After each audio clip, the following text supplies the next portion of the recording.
Great. Hello, everybody. Thank you for inviting me back. It's an honor and a pleasure to be here again. Today, I'm going to be talking about banking on Clojure, which is what we do at the company I work at, Griffin. A little bit about me. I'm VP of Engineering at Griffin. Been there since March this year, 2021. And you may have heard of some of these other companies I've worked for before. I went to the dark side of management quite early in my career, but I did start as a developer. I'll be showing a bit less code than Max did in his presentation, but some. So we'll get to that. And I'm going to be talking about two things. Building a bank with Clojure, so why we picked Clojure, how we're building with Clojure, and some other technologies, and why that's a good match for banking and finance. And then I'm going to stick my neck out and talk about a simple code manifesto. I think it's been a bit too long in our industry before someone's come out with a manifesto and said, this is how you should do things. So I'm going to give that a go, and I await the flames in the YouTube comments. So let's dive in, building a bank with Clojure at Griffin. So Griffin, we're building a new kind of bank. It's not a bank that you would use yourself. It's not a commercial bank. It's a bank for other companies to build their financial products on top of. And the way we're thinking about that is it's a bit like AWS for banking. So AWS, what they've nailed is this idea about having industrial strength compute data centers behind an API. And our idea is industrial strength financial solutions also behind an API. So what's the business problem? Let's start with some context and some marketing slides, and then I promise we will get to code. I'll whiz through this. We have this hypothesis that modern consumers are demanding contextual financial services at their fingertips, i.e. in the apps that they're using. If you're anything like me, when you order a taxi or you're ordering food to be delivered, if it's lockdown, if you want to transfer money to your friends, split a bill, do loans, or manage your savings,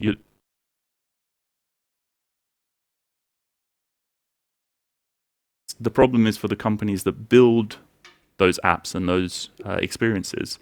And the problem is that the whole domain is so complicated and that there are so many different moving parts that you need to understand and work with that the lead times for building it can be very long. You have to understand this really complicated domain.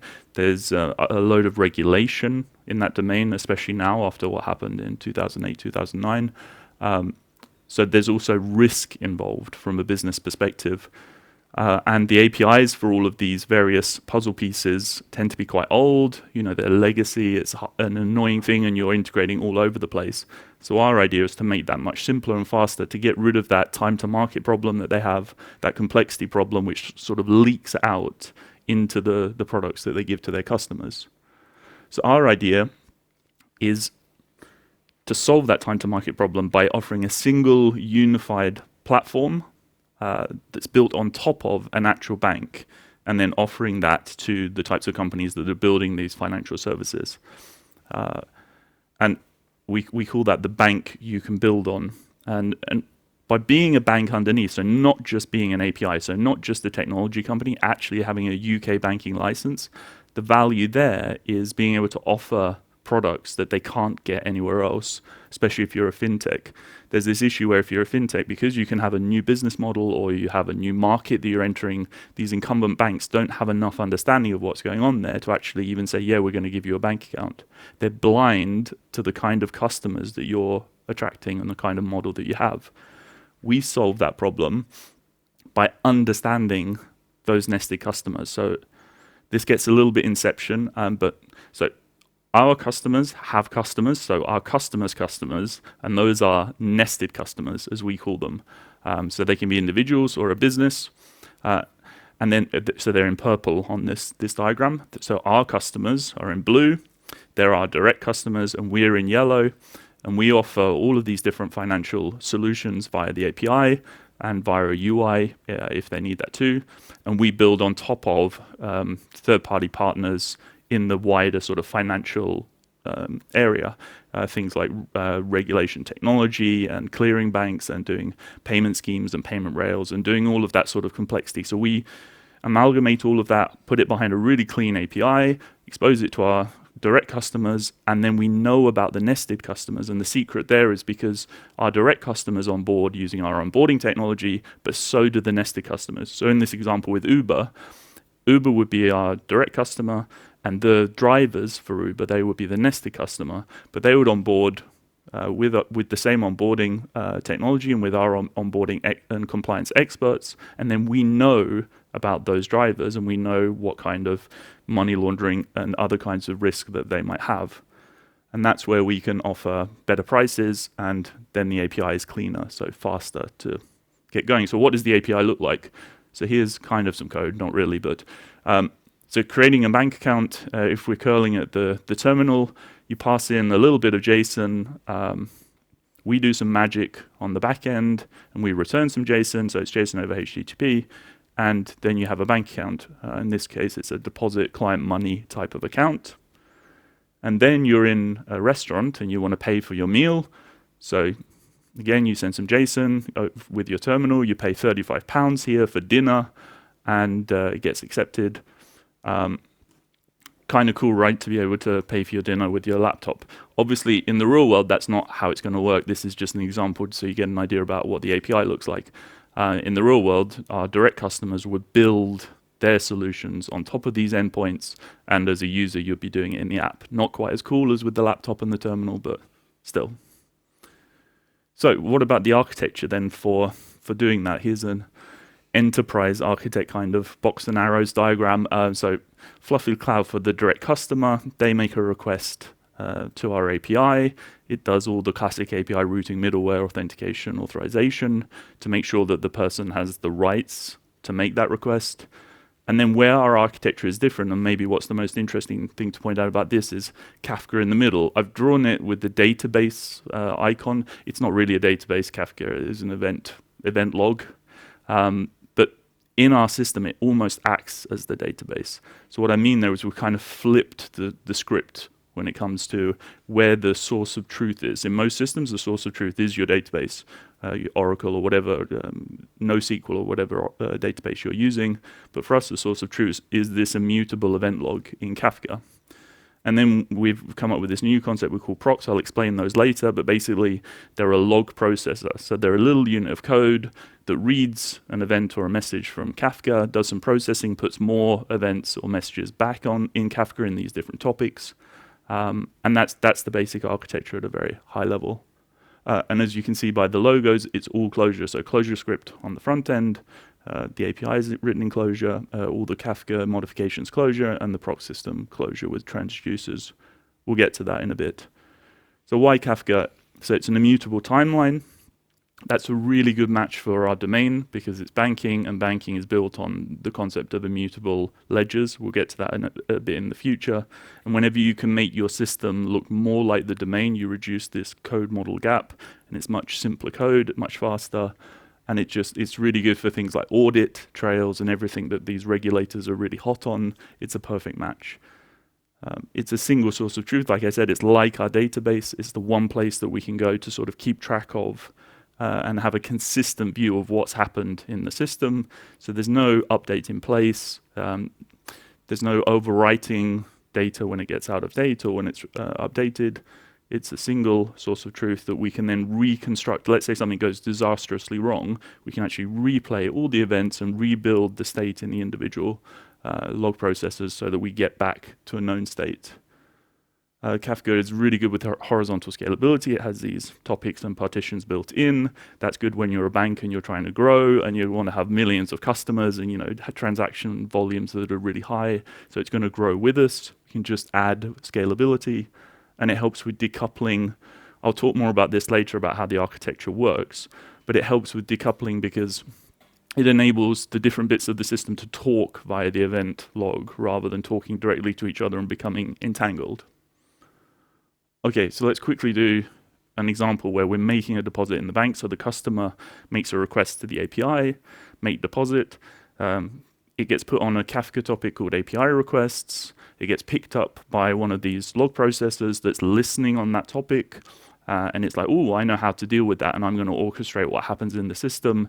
It will call other log processors or procs, in this case, bank accounts and ledger transactions. and those will do different things. There might be side effects and other things going on there, and eventually a message will get all the way back up to the customer. Yes, that deposit has been made. So let's have a look at a little bit of code.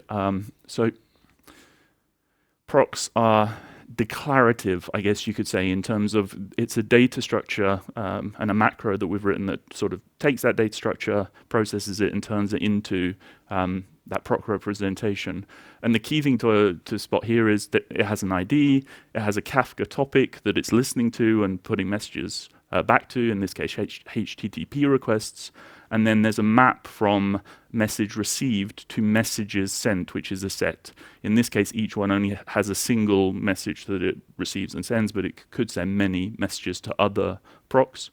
So when a make deposit message is received, then it's going to send a fetch account out to somewhere else. They're going to do some account calculations. So it doesn't know about that. All it's doing is sending and receiving messages, keeping it really nicely isolated.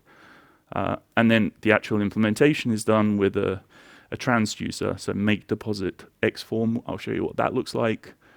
I'm not going to go too much into transducers. There are other videos on YouTube. If you don't know what those are, it takes a bit too long to explain. But basically, it's a way of abstracting away the inputs and the outputs for a reducing function so that you don't really care about them. And in this case, all it's doing is dispatching on the type of the message and then handing off the actual work to these other functions. So handle make deposit, handle account fetched. And the good thing about making it a transducer is it really helps with testing because it's so agnostic to the kind of sequence of messages that are coming in. It doesn't care. It doesn't know if it's connected to Kafka or to something much simpler when we're running our automated testing, which is really nice. And because all of our messages are spec'd, they all use Clojure spec to define the shape of the data, then we can do what Max was talking about earlier, which is do lots of generative testing, even at this quite high level in the architecture, which is really powerful. Okay, so going back, so we go all the way down through all of those. So I showed you the deposits proc code. We didn't see the bank accounts or ledger transactions, but it looks similar. They just care about different messages and they do different processing, obviously, and they know about their bit of the domain. So it's a way of sort of splitting out into these building blocks that are domain aware. They know about their bit of the domain and that bit only. They talk to each other with Kafka. We have this event log that keeps track of everything that's happened in the system. Makes sense, right, for a bank. So that's the basic architecture. So why did we go with procs? They're this really nice building block level abstraction. They kind of take a functional idea, this idea of having something that's clean, that doesn't know about what it's taking in, but processes it and spits it out. And they're very composable. And it's just a nice level to sort of zoom out and have something that's functional, but at that system level. They're horizontally scalable. If you imagine a conveyor belt with all of these messages coming along, you can just, and the proc is a worker sort of standing there waiting to recognize the message. Oh, I know what that is. And then putting another message back for someone else to read. You can just increase the number of workers that are standing by the conveyor belt. State isolation, because this single source of truth is Kafka, it means that we can implement the state for each of these procs in any way that we want. Maybe there's a proc that needs to do a lot of complex queries. Then it might need a particular kind of database. Others might need huge performance. Then you do a key value pair with blistering speed. So it gives you a lot of flexibility. Maybe they don't need to store anything at all. So they're completely isolated from each other. And I mentioned testability because of that, the wrapping, because of the way you can spec the messages. They're highly testable both from a unit sort of scenario perspective, but also a generative testing perspective. We'll get a bit to that later. Okay, so that's kind of the how and the why of how we built a bank with Clojure, or our building. Now I want to sort of stick my neck out and give you a manifesto of some claims, some insights about coding that we've built up over the years. I guess I should put my name on this more than Griffin's in case people get angry about some of this stuff. But so let's get into this manifesto then. So there are 8 points I'm going to go through. So I'm going to claim that code should have a high signal to noise ratio. What I mean by that is that the intent of the code should be really clear and there shouldn't be a lot of extraneous details that sort of water down that conciseness and that clarity. I think far too much code out there does not have a high signal to noise ratio. I don't think that data and functions should be entangled. The object-oriented fans out there might be screaming at the screen already, but I think pure functions and literal data is really important to keep those separate, because then it's easy to understand each one in isolation, and they're doing their own thing really well, and you're not trying to tangle them together and make a real mess. Data structures should be literal, and I mean literal in two senses of the word, I guess, here. I mean literal as in they should be readable, but also literal as in like the data literal sense, that it should be a part of your language where it's pulled up to a first-class citizen position. And why that's so good is how it enables you to read, understand, and communicate about it. We'll get to that later. I argue that code should be grown in a REPL. So REPL read eval print loop. Some languages have this, some don't. The difference when you've got a language that has a REPL and that doesn't is really like night and day. It's one of those things where once you've tried it, you don't want to go back. Maybe people are already feeling there's a theme to these, but we'll get to that. Systems should be built on an immutable timeline. I think for far too long, we've taken liberties with how reality works and how we modeled that in our systems. And we've used update in place ideas. And yeah, it made sense in the 70s when we had really small computers and hard drives cost the earth. Now it doesn't make sense. Let's model reality a bit more like it actually is. Side effects should be isolated. What I mean by this is that because pure functions are such an awesome way to write code, and most of our code, if possible, should be pure, all our code can't be pure. Then we're doing nothing at all. So whenever we have inputs and outputs, of course, there are going to be side effects. But if we can keep that off to the side, keep them protected, then the majority of our system is testable, it's understandable, and those bits that get messy and have to deal with real world things are off to the side. Really useful.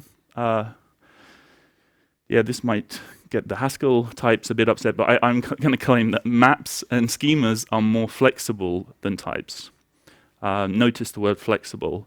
That's important. What I mean with this is that, well, I don't know the kind of companies that you've worked in, but for me, our understanding of the domain is never fixed in place, and it tends to change rapidly. Requirements change. Things are changing all the time. It's an extremely dynamic environment. And it worries me that so many of our languages focus on fixing that understanding that we have right now, right at the low level in the programming language, rather than using the power of an opt-in ability of maps and schemas. We'll talk more about that later too. And then a final claim, generative tests are more powerful than unit tests. Now, the important thing to say here is not that doesn't mean that you shouldn't do unit tests. We'll get to that later. But just I think too many teams, too many developers don't understand the power of generative tests, and Max showed it beautifully earlier. Okay, so some of you may have noticed the theme there, and we picked Clojure because we think it does a really good job on all of those. That's not to say that there aren't other languages that can tick a lot of those boxes too. There definitely are. But let's go through and have a look at how Clojure does all of these really well. There's this really nice metaphor that Reginald Braithwaite came up with on a blog post of his from quite a few years ago, where he talked about signal to noise, and he talked about these three highlighter markers. So the idea is this: imagine you have a red highlighter, and every time you're reading a bit of code and you don't understand what a line does, you mark it in red. If you understand what it does, but it's not doing, it's accidental complexity that's the noise in the code, you highlight it in orange. And if it's a pure, simple, declarative way of describing the problem or the solution of your domain, you highlight it in green. So obviously you don't want any red, you don't want to see that because you want to understand all the code.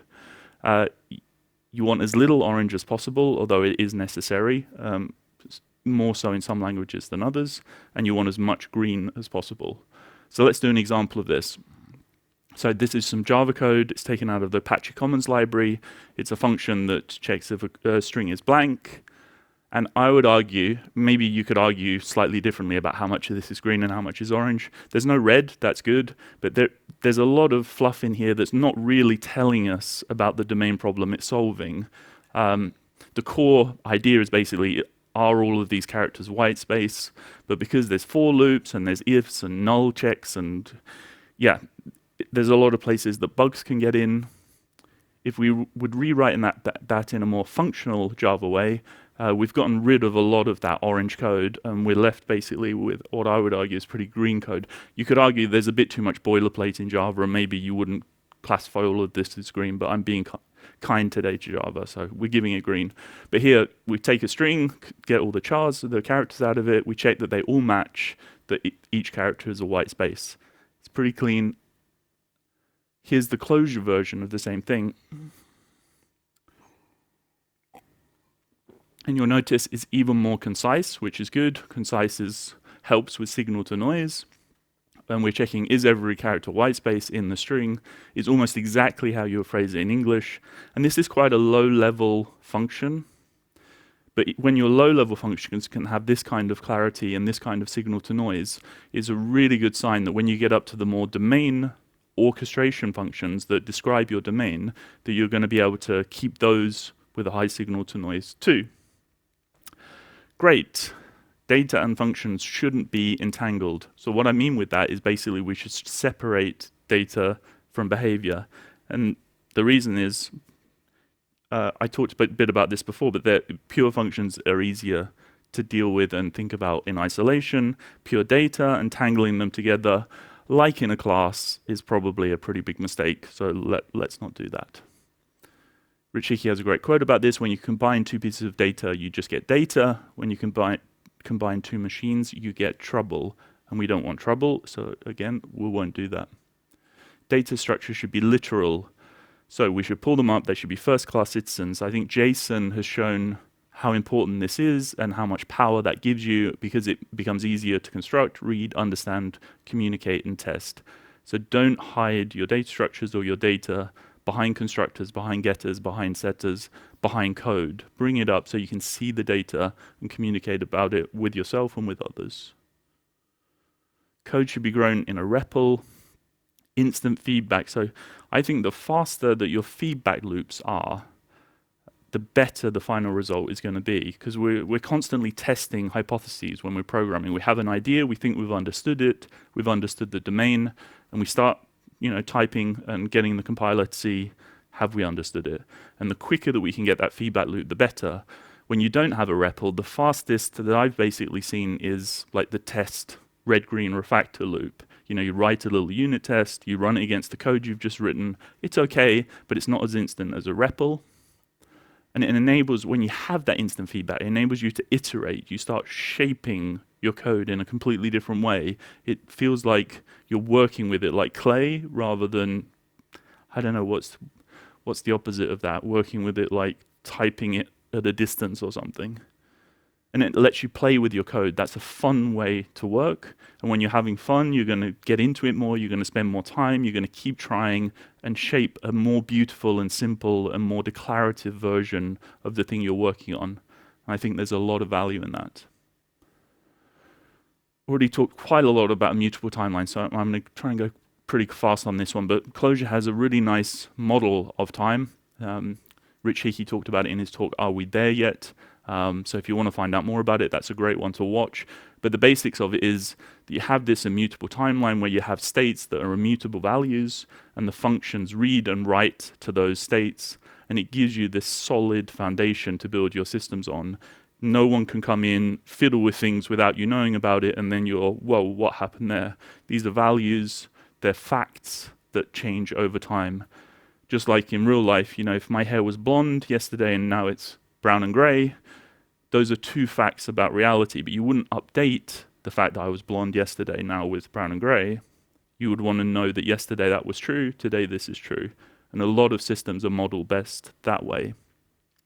And especially the kind of system we're building, I don't know if you know anything about accounting or banking, but historically you have this kind of double entry bookkeeping, you have these ledgers, and if you made a mistake here, you would not go in with Tipex. Well, they didn't have Tipex back when this book was, but you wouldn't cross it out and update. You would put an entry in the ledger that said, undo that one, and then redo it with the correct amount.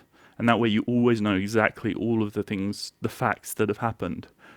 So when you have a language that thinks that way, like Clojure, and you have Kafka that thinks that way with its timeline, it's a really great match for our domain.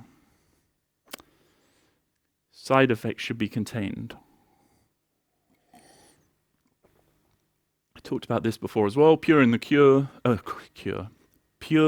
core, and side effects at the edge. And this is mainly about testability and understandability. The more we can contain the problematic parts, the real world, not the, oh, this is pure and nice and easy to test and easy to write generative tests for, the easier it is to explain our system to others, to understand it, and to test it. Okay, maps and schemas are more flexible than types. We talked about this. Domain understanding changes rapidly. Types cement our current understanding, whereas maps are dynamic and schemas give opt-in correctness. What I mean by that is you can be dynamic everywhere if you don't need that confidence that schemas give you, or you can just say right at the edge here where we're communicating with the third-party system, okay, there we need to know that what they're sending us is the right shape. Here where we're talking with something internally where it can't fail, or here where we want to do generative testing. So you opt in and do the schema work only where it's needed. Whereas most type systems I know about aren't opt-in, they kind of spread throughout the entire system. So this gives a lot of flexibility and sort of gives you the level of correctness and confidence that you want to sign up for.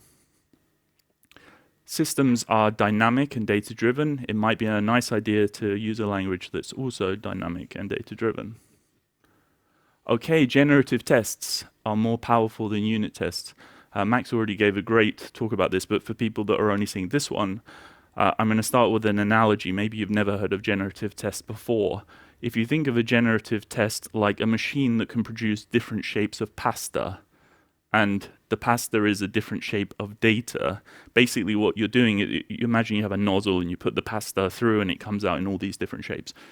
What you're doing is saying, for this function, I want to generate random shapes of pasta of all these different colors, shapes, and sizes, and make sure that when I give it to this function, what comes out on the other side matches this set of properties that I'm going to describe about the pasta that comes out the other side. Okay, enough pasta. Let's look at some actual code. So this is how you do generative testing in Clojure.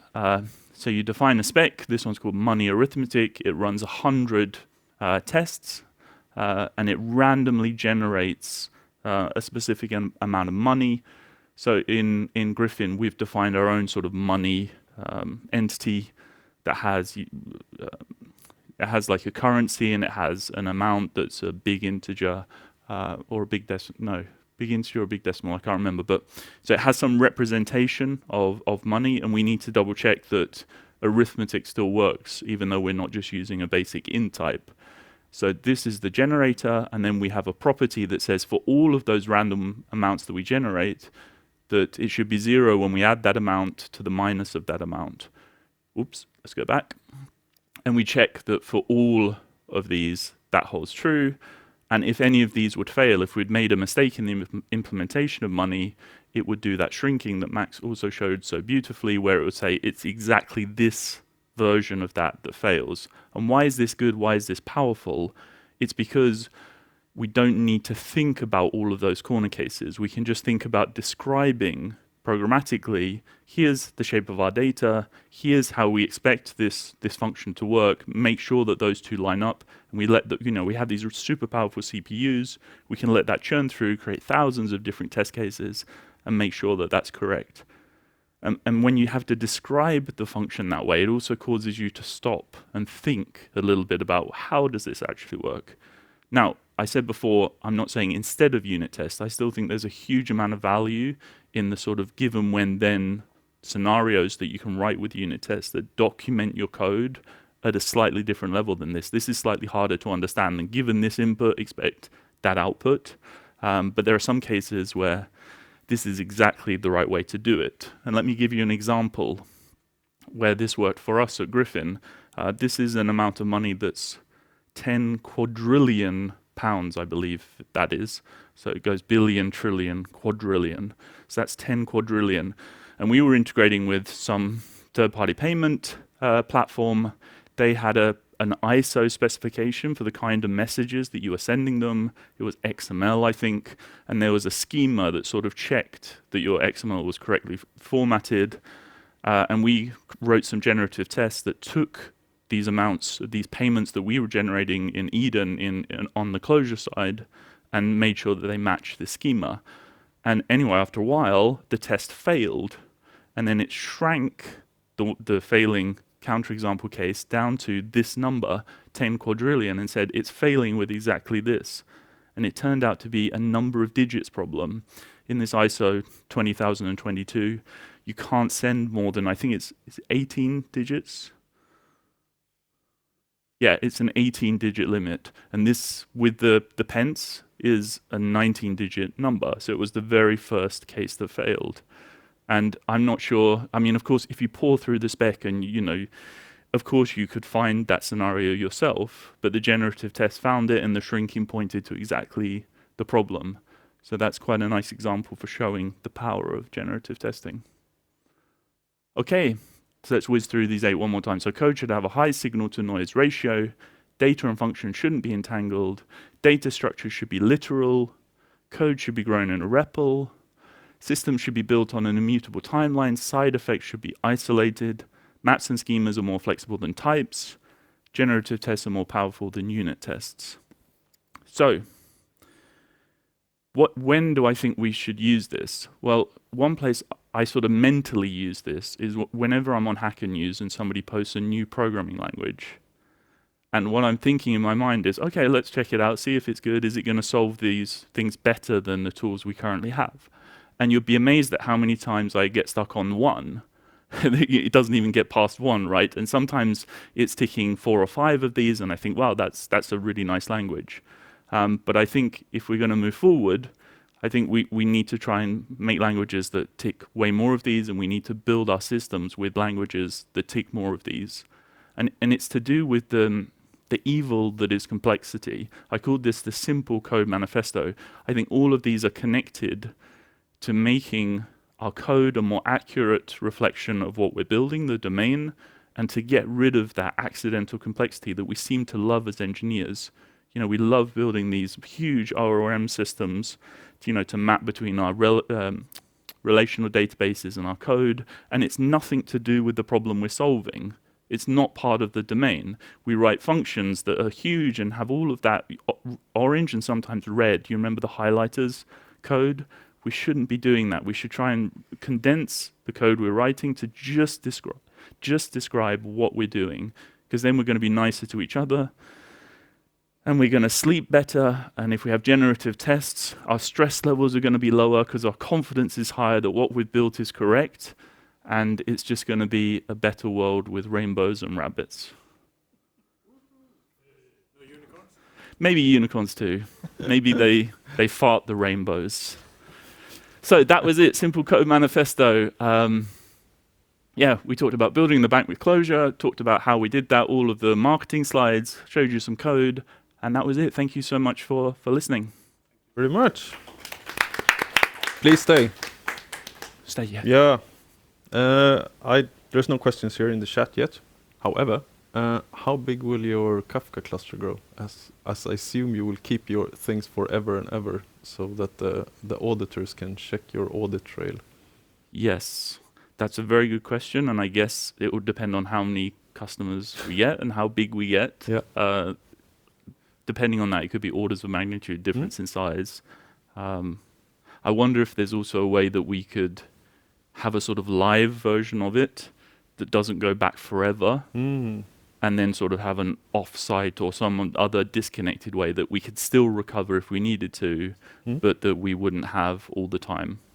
We haven't have to solve that problem just yet. One more question. Because you're using Kafka between your API and your Procs, how does the customer or UI receive the message? Is it subscription-based? Kafka between the UI and the Procs. So there's a part of the API that listens to a certain Kafka topic Yeah. and sort of picks them up and like, oh, that's a message that I care about to send back to the customers. So for the customers, it's completely transparent that we're using Kafka or not. Yeah. The API protects against that. So for them, they don't know. Yeah. Any more question here in the room? No, everyone here is a Clojure fan, so. Yes, then. Not everyone. We're getting raised eyebrows from Max. Yeah, okay, sorry. Processes and sending messages, you said?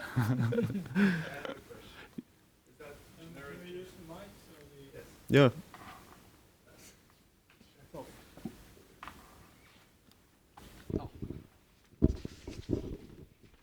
It's more like a difference between what Max shown and what you shown. So the 3 lines you had there, is that all you need for generative tests, or? That's a very simple test, though. That was a bit of a basic example, so it wasn't comparable to the kind of complexity that Max was showing. Because I'm trying to, get used to the idea of trying this language someday. So, that's it. So to flesh out my answer a bit, that with the real world tests that we have for real data, where there's some complexity to that the domain, the tests can grow, and I didn't show those, but they still are pretty clean, and it's still Clojure, so it's still got that declarative simplicity to it. Yes. Perfect. Thank you. Thank you, everyone. Thank you very much again. James.